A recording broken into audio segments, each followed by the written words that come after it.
I'm bowing to my own emptiness, you see.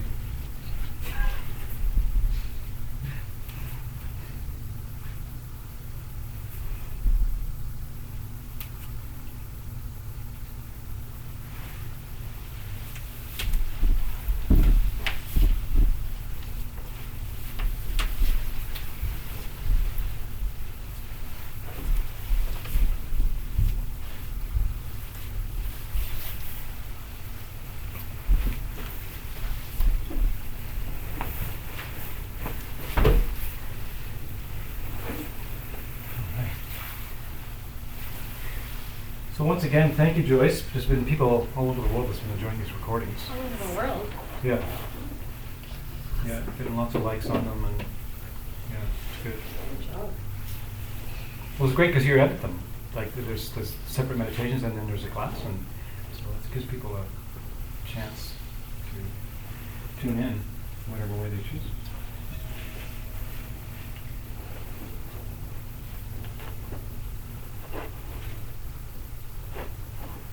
So here we are after this break. So it's been quite a few classes since, because we had to cancel that one, which made it seem really long since we all met here to solve all the problems of the world.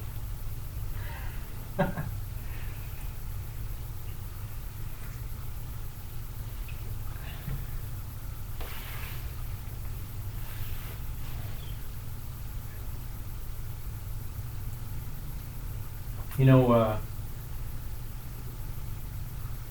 well, you all know that I sing in a church choir, and they're looking for more people. I mean, yeah. Yeah, or maybe Joyce, maybe you want to get in there and sing. Anyway, it was the last Sunday. He gave a really cool talk. It was so amazing about, and it seems like he's really, or that the United Church anyways, is really recognizing that the church in a way is dying.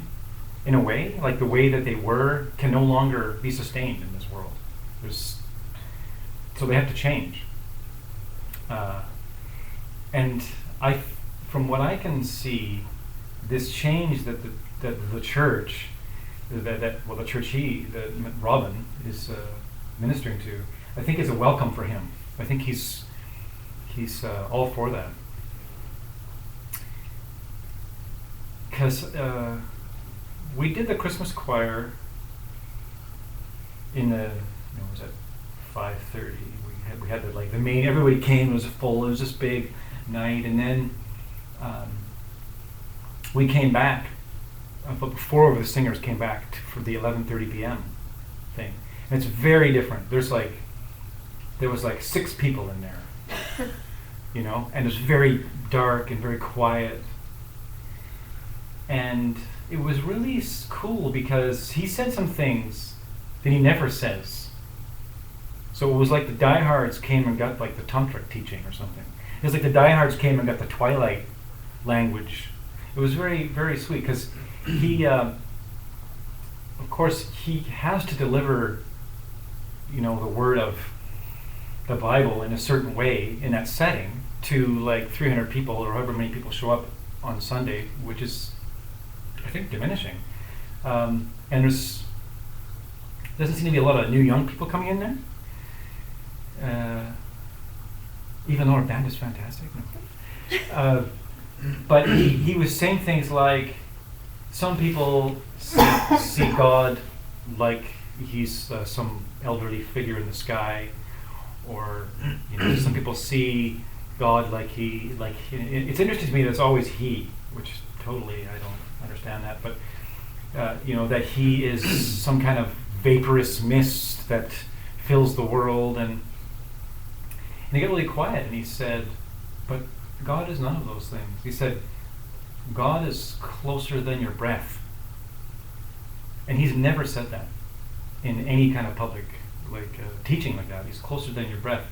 And he sort of held that space as he talked about the mystery of what the nature of the divine is. And closer than your breath, how much closer can you get than that? So you're really saying that the divine is part of what you are, and that the breath is like further away from you than that. So it's like the divine is closer to you than your breath is. So, and who's breathing? And what does that mean? So I thought it was really cool. And then on the last Sunday, he did this thing where he told a story, and I think it was from a Hindu background, actually. And he told the story of how two people were like debating about when does the night end and the daylight start? When does the dark end and the light begin? And it was like, well, they were debating on, well, can we say that the light has arrived when you can see a cow clearly in your field at 30 paces? Or can we say that the light has arrived when you can see the cow clearly at 40 paces? And when can we? It's so smacks of Buddhism, like how they're saying like you can never find the ultimate moment, you know. So they're not really connected. It's kind of like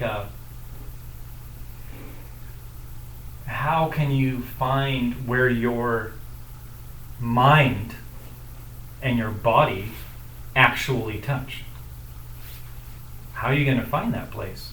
If your body is completely made of physical things and your mind is totally non-physical, and yet here you are, you have this thing and you feel, and if you look at it in an ultimate way, sort of breaking it down in parts and smaller parts, you can see that even it's really actually impossible for anything physical to actually really touch, because you can always subdivide it down till there's ultimate space. And yet we can reach out and touch someone's arm and get a sensation from that. And we can spend an entire retreat like that, burrowing down and trying to force ourselves into the perception of how things just aren't as they appear. So they're having this debate about the cow and how far is this cow have to be away before we can say light is here and dark is gone. And the answer was so awesome. The answer was, well, as far as what you can see, until you can look into a stranger's eyes and totally love that stranger, then you will be living in darkness. That was the answer. So it's like, well, who cares? Who cares when the dark replaces the light and vice versa? The darkness that we need to be concerned about is whatever darkness is in our mind, whatever is preventing us from loving other people. And it's just a constriction. It's just a energy constriction. It's just a mental constriction.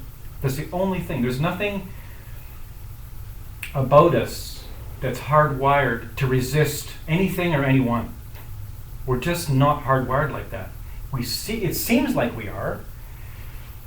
Like, oh, that's me, that's my personality. But that's not true. The truth is, it's like if someone asks you for something and there's some hesitancy in the giving, then there's some kind of kink in your system. There's a knot in there that's preventing that energetic flow to freely give. Like, there's some people, I can think of a few people right now, that they're always giving of themselves, giving their things, like making things for people, offering them all the time, like little kids or older adults. And it's like they have this unrestricted prana of giving. Like there's nothing there that's tripping them up or stopping them. So when they give, it's over and done with. It's after it happens. They give it, and then they walk away like it never happened. They're not expecting anything in return. They might want to thank you.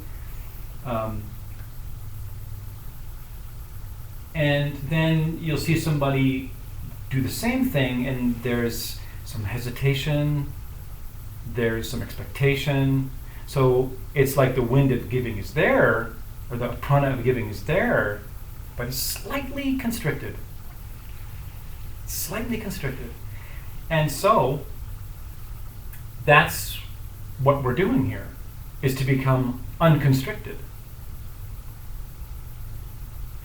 And that's why I love subtle body meditation. That's why I love the turning inward and looking at your channels and feeling your winds and channels, because that can sort all that out. You can get a pranic flow and be very loving and very giving just by the nature of how your energy is running in your body. So the next story he told, which I thought was amazing, was he was talking about how the church needs to get their act together, and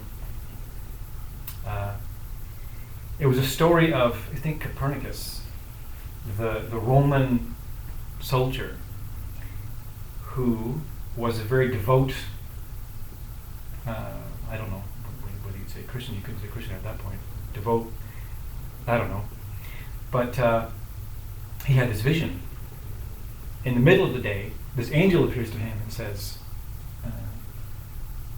we have noticed, the Lord has noticed, however you want to see that, right, has noticed that you have been taking care of the poor. And your offerings to the poor have become like this shrine of, sacred shrine, and it has been recognized, and we want you to go and get Simon, who was known as Peter, to come to your house. So Simon was Jesus' right-hand disciple. He was the main disciple of Jesus. So this was very untoward and unheard of. You didn't get one of those types of people into a Roman house at that time. And so he sends his soldier out to find Simon Peter. In the meantime, Simon Peter has a vision.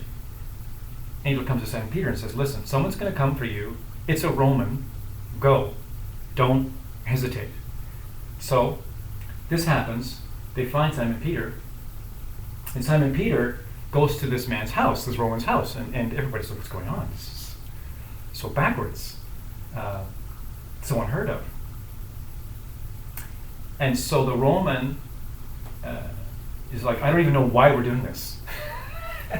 And then somehow he gets wind that, okay, I'm supposed to ask Simon Peter to give a teaching. Get him to tell you all he knows about the teachings of Jesus.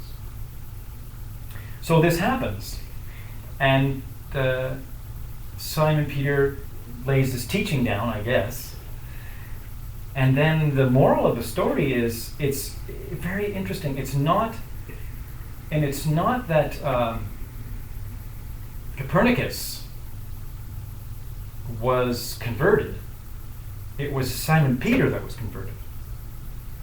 Because Simon Peter had this idea that, this is my church. The God that I follow segregates, and some are welcome and some are not. And I thought that was also awesome, because if we think we're Buddhists or Christians or Muslims or anything, like if we have this idea and think that somehow the truth that is within us and within everything is somehow different in another being, then we misunderstand everything. And we haven't gone deep enough. We haven't burrowed deep enough into our mind to see the truth of that.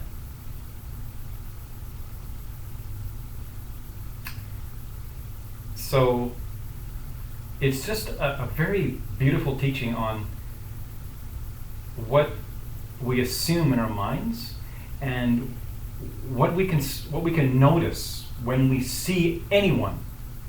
Like, do we instantly create something in our mind where there's something that separates us?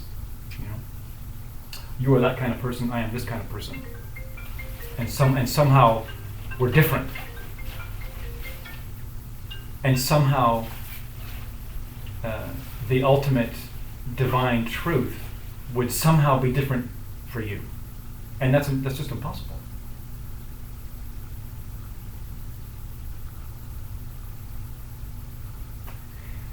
And then the next story he told, and we'll do a meditation, was it's a church in the U.S. A homeless person showed up in the church, and she was smelly, ragged, full of needle marks, strung out on heroin, and she came into the church, and the minister said, okay, let's look after this person, and put together this team of people. And there was like this one person who was called the compassion leader.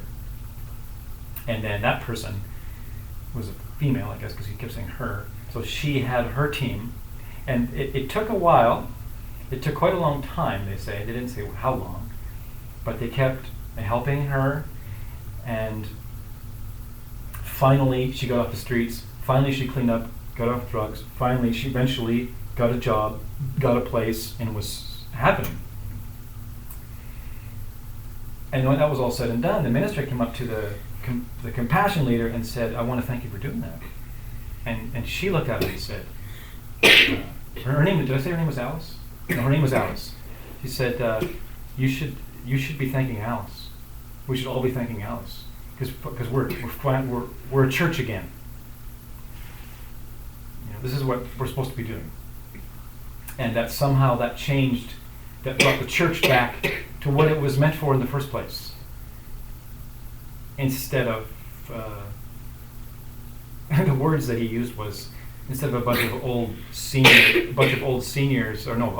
biddies arguing over what someone said and who should be welcome and who shouldn't. He said, now we're a church again. So that's the point. Like, we can meditate and we can turn inward,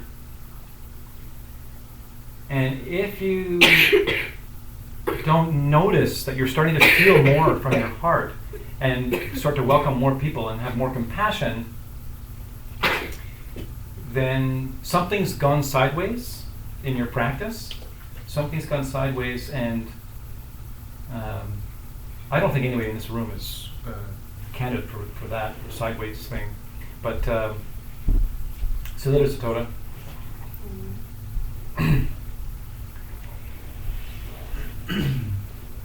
But it would be like getting more compassion meditations going, you know, and start to get more heart-oriented meditations going.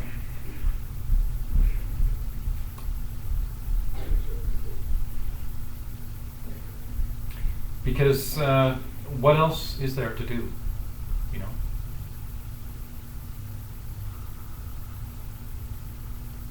It's difficult. It can be difficult to hold that line in this Western society where everything's like there's a deadline, right? And we forget. Like Oliver was telling me the story about at work, you know, everybody's going crazy, it's all busy. And, you know, it's up to the meditators to try and hold some kind of heart space in a situation like that when everyone's totally forgotten about enlightenment. No one cares about enlightenment in that moment. All they care about is meeting this line. And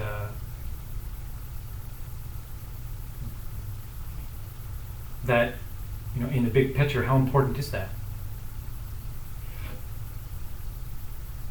To some people, it's very important. To some people, their whole world rises and falls on this deadline.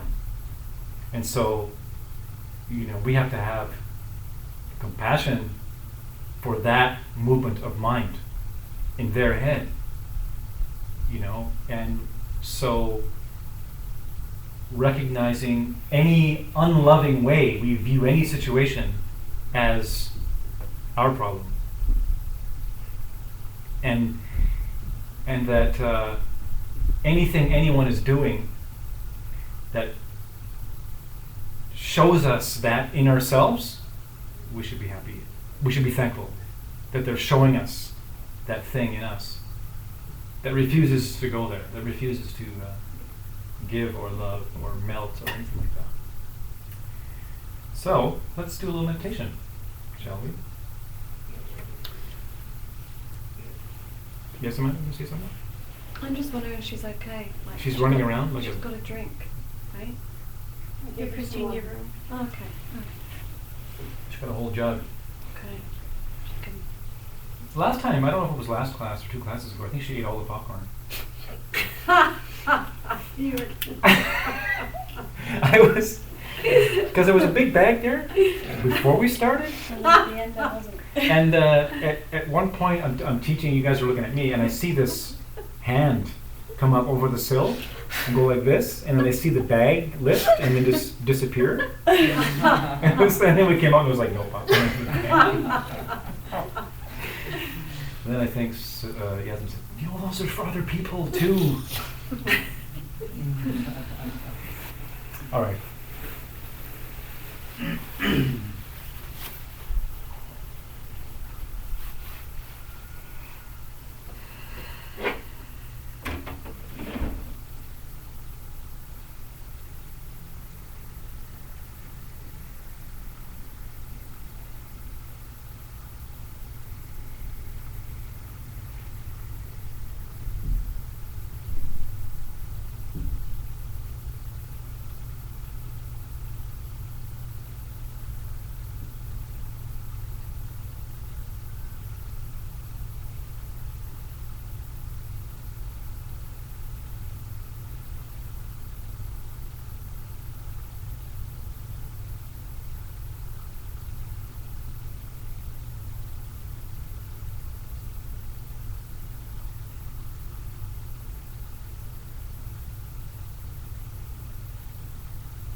Tune into your physical body.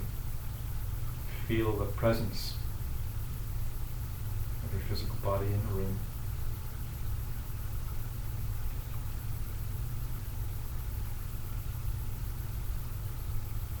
Physical body is always in real time. It feels now.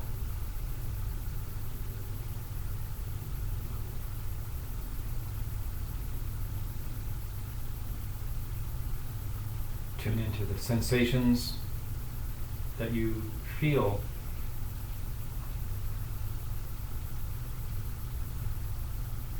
because you have this body.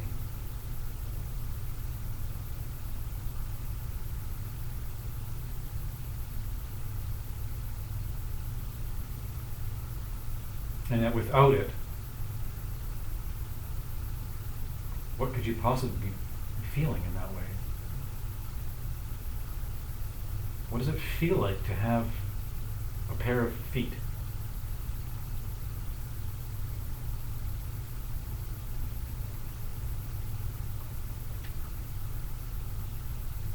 And if you don't think that's amazing,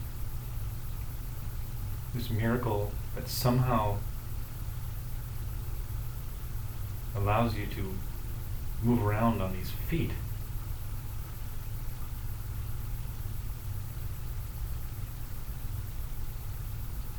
that maybe you haven't been noticing,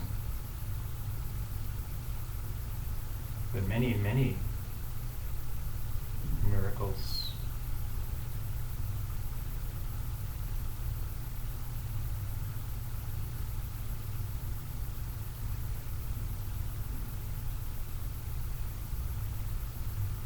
How does it feel to have a pair of hands?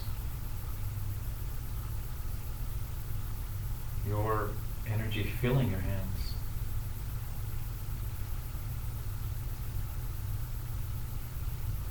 And where is that a physical feeling? Is that a mental feeling?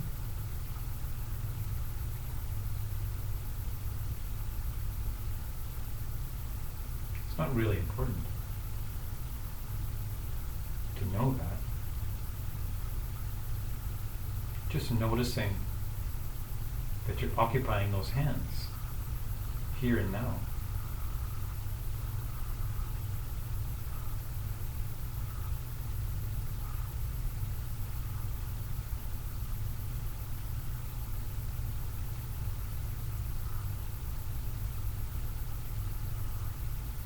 There's something that's keeping this body breathing. You don't have to think about it.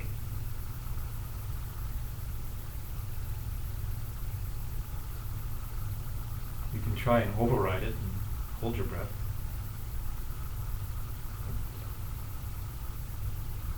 Something won't allow that to happen.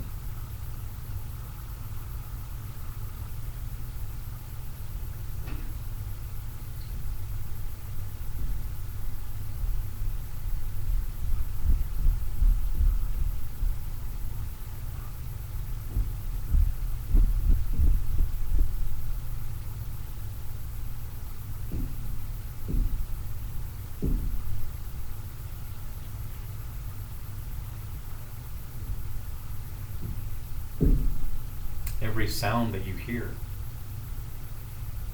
you can use to keep you totally in the moment.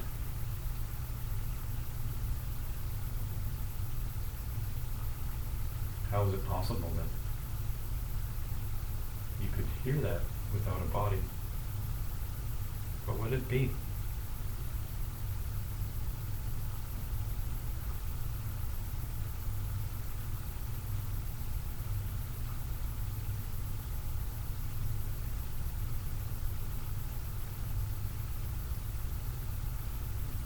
Tune in to all the subtle sounds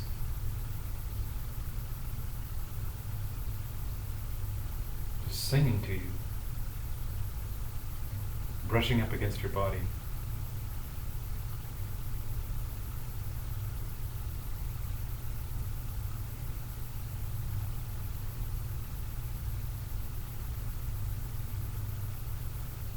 Forget yourself totally, lose yourself in the ecstasy of just hearing a simple sound.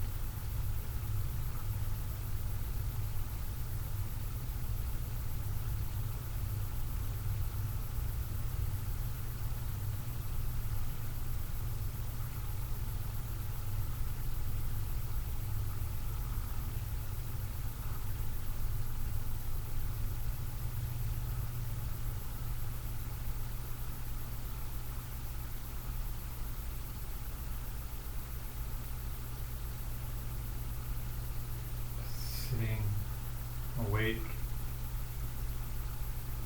What will I hear next?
See your inner body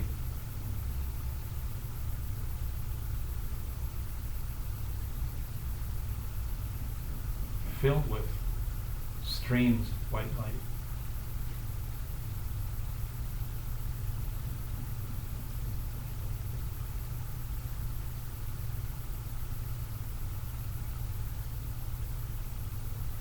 Light is alive and moving.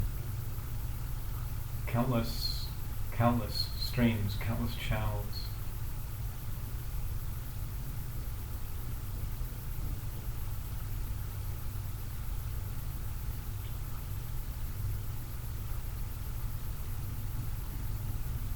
see this light actually coming,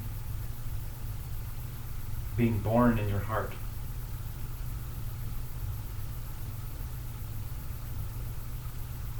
And at the very nexus of your heart is the mythical fountain of youth.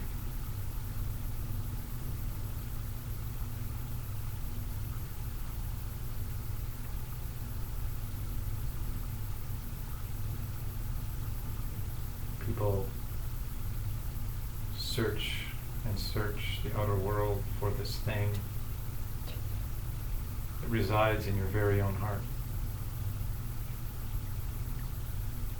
Limitless, limitless supply.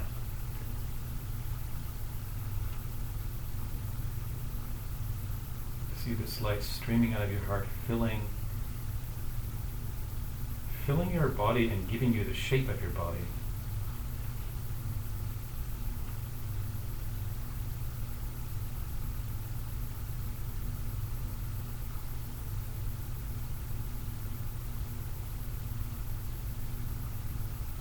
Now see this light pouring out of you as if the light were made of streams of consciousness or streams of life. And it's reaching your fingertips, reaching the edges of your skin, and streaming out of you and stretching out, covering the whole ground, and begins to move out as if you were some kind of light volcano and the light was the lava, and you were just filling this whole room, and it keeps on going. This constant light going out.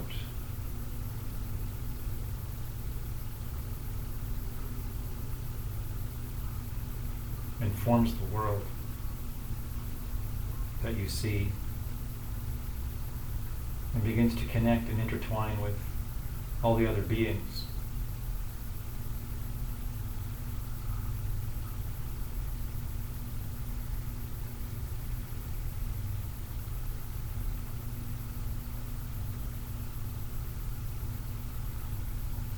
And that each individual being having an individual experience are in this beautiful ebb and flow of this vast, limitless light. And because you're all connected with this vast, limitless light, you can sense all these beings.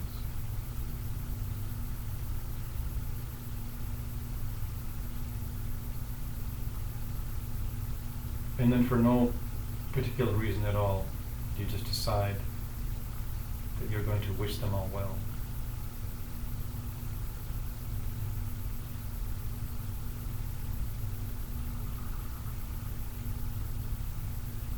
Like when you see a friend who you haven't seen for a long time, you see their face and you light up with a smile and you reach out and you hug them. Oh, it's been so long since I've seen you. How are you doing? I hope you're doing really well. And in your heart is a true wish. I hope you're doing really well. This is the turn of your mind, but it's for everyone.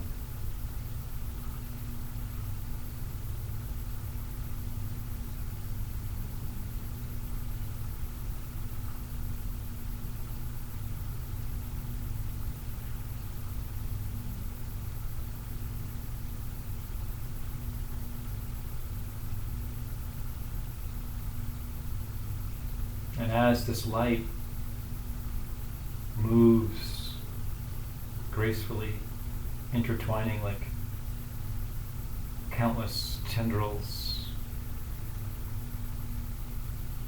it takes you away with it. It takes this me that I think I am, shatters this illusion that it's the I that will live the next life. Shatters the illusion that somehow this I has some permanence to it. And this me begins to disintegrate and crumble and gets taken away in the tide, in the stream of this love that is this light.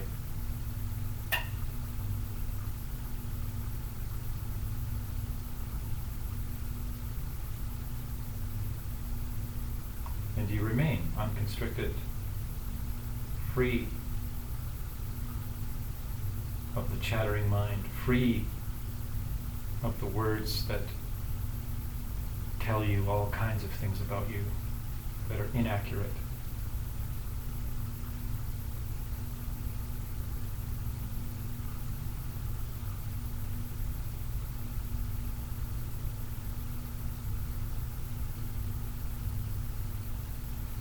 You just simply are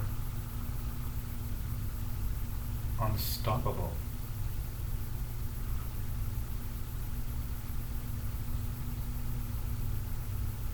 There is nothing that can quench this love that you actually are.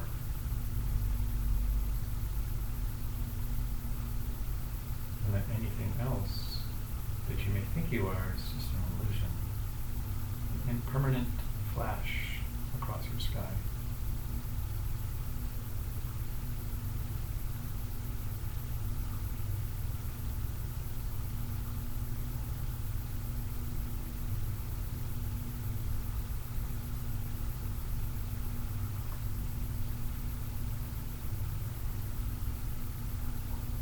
And as we begin to close the meditation, kind of releasing the hug on everybody in a sense, just relaxing, coming more back to yourself. You make some kind of promise to yourself that you will try to think of the larger picture in all smaller situations, and that you can hold this love for others and this wish to become completely awake here and now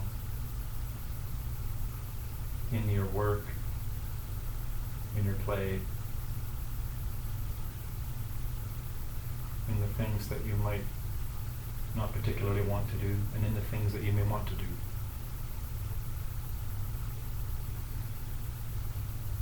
And that somehow this will all serve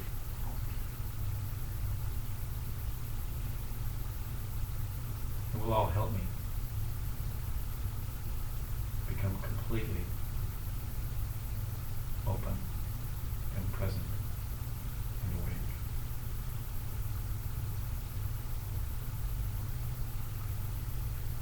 And that is what I will give. That is the gift that I want to give this world.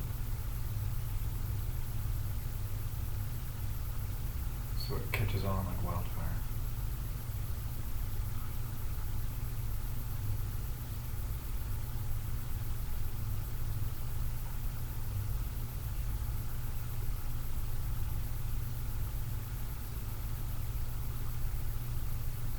Just so that you can function in a normal way.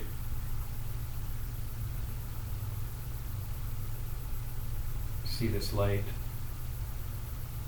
pulling back into your body, containing it,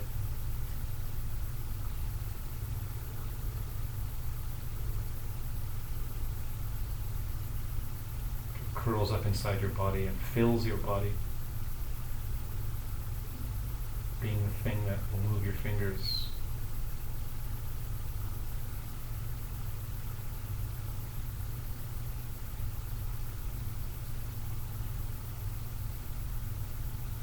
force that will remind you to relax.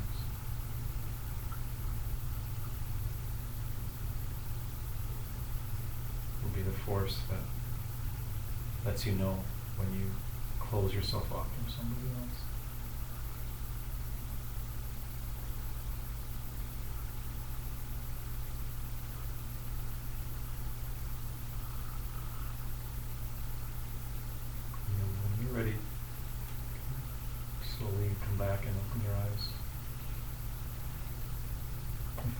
closed.